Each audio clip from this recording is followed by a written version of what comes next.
जिस तरह के वो भी वीडियोस डेली व्लॉगिंग भी कर रही हैं जी। अभी, क्योंकि किसी को ऐसा या फिर उनके फैंस को या जो फैंस नहीं भी हैं उनको नहीं लग रहा है कि लव जिहाद का मामला है, ये उनका निजी विषय हो सकता है। अगर लव जिहाद का मामला है तो वो कानून के पास जाएगा। लेकिन सनोज जी, मैं एक और प्रश्न आपसे पूछना चाहूँगी। मैंने पहले भी कहा, फिल्म की टाइमलाइन बताइएगा। कब आपने ये ऐलान किया, कब आपने अनाउंस किया कि आप फिल्म बनाने जा रहे हैं मोनालिसा के साथ? कब आप उसे रिलीज करने वाले थे? उसे बनने में कितना समय लगने वाला था? महीनों के साथ टाइमलाइन बताइए। जी, जब महाकुंभ में मैं उसको लेने गया तभी मैंने वहाँ ऐलान किया था, पिछले साल जी। 1 साल से ज़्यादा हो फरवरी गया का अभी। महीना रहा होगा। हाँ जी, 1 साल से ज़्यादा हो गया है। और इस बीच में फिर जो ये आतंकी संगठन थे, उन्होंने मुझे फर्जी रेप केस में मुझे जेल भी भेजा। उस वजह से थोड़ा डिले हुआ, नहीं तो मैं फिल्म में पिछले साल दिसंबर तक रिलीज़ करने वाला था। लेकिन बाहर आने के बाद फिर मुझे फंडिंग भी इकट्ठा करनी थी। मैंने बहुत सारा लोन लिया, बहुत सारा कर्ज लिया, और उसके बाद मैंने फिर फिल्म को पूरा किया। और अभी 1 महीने पहले जस्ट मैंने माननीय मुख्यमंत्री जी पुष्कर सिंह धामी जी के साथ फिल्म को ख़त्म किया। उन्होंने फिल्म का पोस्टर लॉन्च किया, और 1 महीने के बाद ही ऐसी घटना सुनने में आ गई अचानक से मुझे कि वो केरल गए। और केरल जाते समय भी मेरी बात हुई उनके फादर से, कल भी बात हुई। क्या बात लेकिन हुई ये आपकी सारी उस समय? जब जा रहे तो मुझे कुछ डाउट हुआ। उन्होंने कहा एक फिल्म है, वहाँ पर ऐसा 10 दिन का ट्रेनिंग है और मुझे वहाँ पर कर्नल का रोल दिया जा रहा है। तो मैंने उनके पिता ने कहा? हाँ, मैंने कहा ना आपको तेलुगु आती है, ना उसको मलयालम आती है, वो कह रहा है कौन सा तमाशा, सोच समझ के जाइए।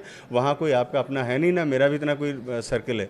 तो अगर कोई इस तरह का है तो आप काम यहीं पर कीजिए। तो बोले नहीं, हम लोग सोच रहे हैं उधर सेटल हो जाएं।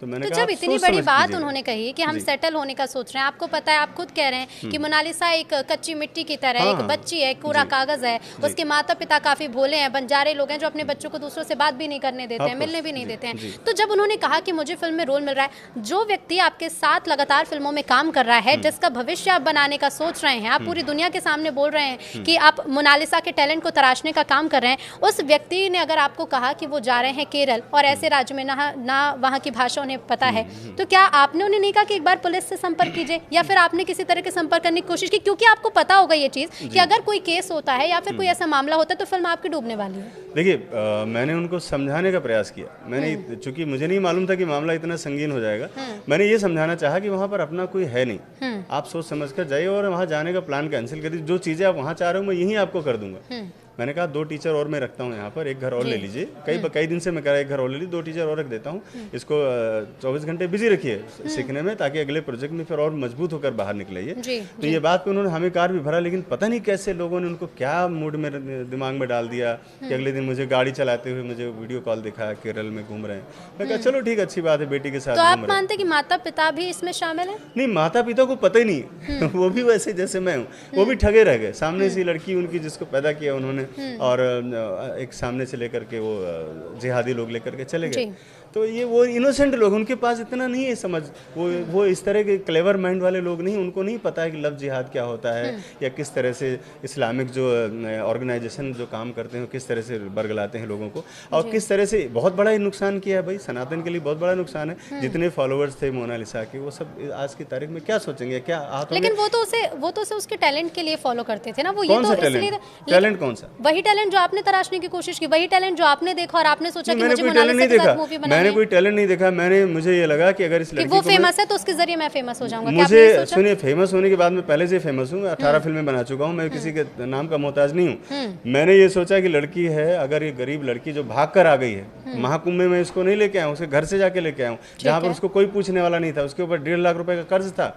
मैं वहां से उसको लेकर आया हूँ, जहाँ पर जीरो नहीं माइनस हुई और 10 दिन के बाद उसकी चर्चा खत्म हो जाती।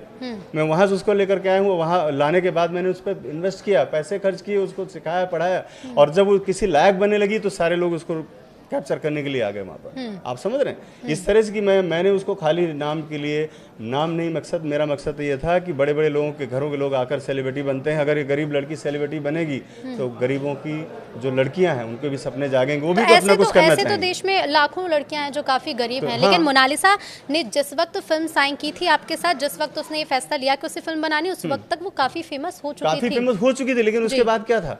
घर भाग के चली गई, फिर क्या था? कोई गया उससे पूछने के लिए गया था क्या कि भाई क्या कर रही हो तुम? कोई फिल्म के लिए चला जाता, मैं कह रहा हूँ। अगर कोई गया होता तो मुझे आप बताइए कि हाँ भाई फला आदमी चला गया था वहाँ पे, या 1.5 महीने से उसको लोग दौड़ा रहे थे उस मेले में, वहाँ किसी ने कोई मदद कर दी होती। सिर्फ झूठी बातें, गाड़ी दे दिया हूँ मैं, बंगला दे दिया हूँ, खाली अपने चैनल की टीआरपी बढ़ाने के लिए, 2 लाइव और सब्सक्राइब के लिए, खाली सिर्फ वहाँ पे लोग तमाशा कर रहे थे। मैंने अगर एक्चुअल में काम किया जाकर तो आज मैं इस हालात में बैठा हूँ कि मेरी पूरी इज्जत मेरे 2 महीने की जेल और रिस्पेक्ट, 2 साल का समय और 10.5 करोड़ रुपए कर्ज लेकर के बैठा हूँ, बिकॉज अब मैं चाहता था कि वो कुछ करे, मेरा सपना था कि वो कुछ करेगी तो मेरी जीत होगी, और कल तक मेरी जीत थी।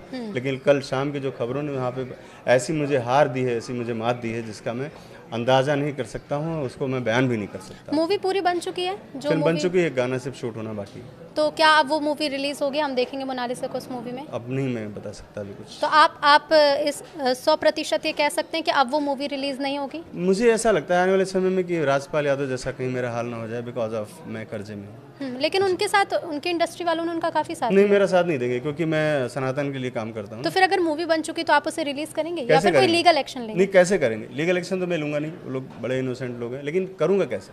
इतनी नेगेटिविटी हो गई, कौन रिलीज करेगा? लेकिन इसे एक पीआर स्टंट भी तो कह सकते हैं। नहीं, पीआर स्टंट होता तो शादी नहीं, मुझे भी लगा था शुरू में कि पीआर स्टंट है, लेकिन बात की चीजें जो आप कह रहे हैं कि मूवी रिलीज कैसे करेंगे, इसमें कौन सी अड़चन है? क्योंकि अगर भाई और कौन देगा 10 करोड़ रुपए? 10 करोड़ रुपए और मुझे चाहिए फिल्म रिलीज करने के लिए, कौन देगा? 10 और 9.5 तो मैं तो अगर मोनालिसा शादी नहीं करती उस वक्त ये 10 करोड़ आपको कौन देने वाला कल था? तक मेरी मीटिंग हुई है, कल शाम को भी मेरी मीटिंग हुई है मुंबई दिल्ली आने से पहले मेरी, जी। और सारी चीजें पॉजिटिव थी, लेकिन उसके बाद से चीजें नेगेटिव हो गई अचानक से।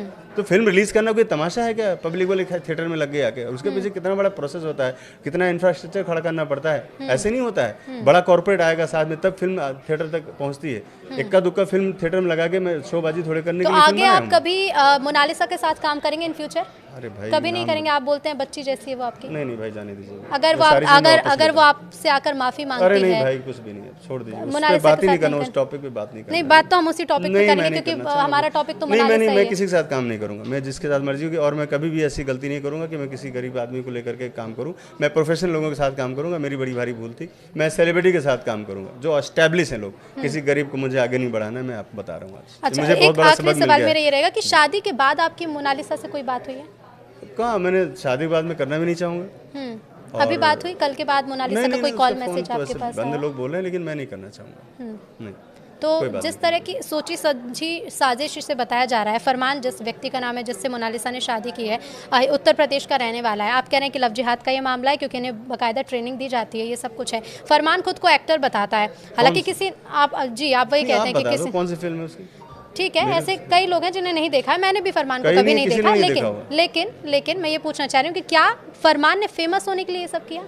ऑफ कोर्स किया, फेमस होने के लिए तो नहीं, उसने अपने एजेंडे के लिए किया है और उसका एजेंडा पूरा हो गया। और तो आप जिसे बच्ची जैसा मानते हैं, क्या उसे इस एजेंडे से, अगर आप मान रहे कि एजेंडा है, तो एजेंडे से निकालने के लिए कोई कदम उठाएंगे? मेरे पास अब कुछ बचा नहीं, पहले निकाल सकता था, अगर मुझे थोड़ा पहले पता चलता तो मैं उसको जरूर समझा के उसको कैप्चर कर सकता था कि उसको सही बात बता दूं मैं, लेकिन अब बात बहुत आगे बढ़ चुकी है, अब तो पॉसिबल ही नहीं। ठीक है सनोज जी, हमारी उम्मीदें यही हैं और शुभकामनाएं भी आपके साथ है कि आप क्योंकि फिल्म डायरेक्टर हैं, आप जो भी मूवी बनाए वो चले। लेकिन मोनालिसा ने क्योंकि शादी कर ली है, मुस्लिम युवक से शादी की है, हालांकि मोनालिसा कह रही है कि वो प्यार में है, 6 महीने का प्यार, जिसके बाद उसने शादी की। लव जिहाद का ये केस नहीं है, वो हिंदू रीति रिवाज से स्वेच्छा से शादी उसने की है।